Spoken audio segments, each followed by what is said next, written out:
Payg'ambarlarning tushlari haq.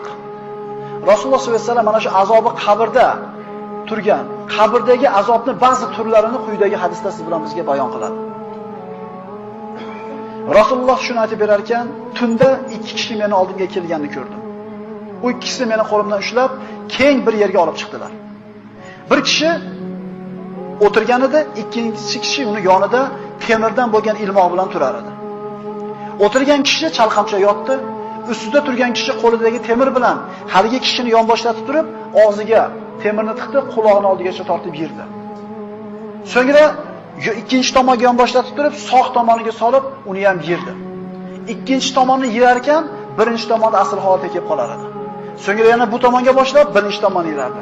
Mana shu holat qiyomatgacha davom etadi Rasululloh. Men bu ikkisiga bu kim? Bu nima deb so'radim. Ular siz ko'rgan og'zi yirtilayotgan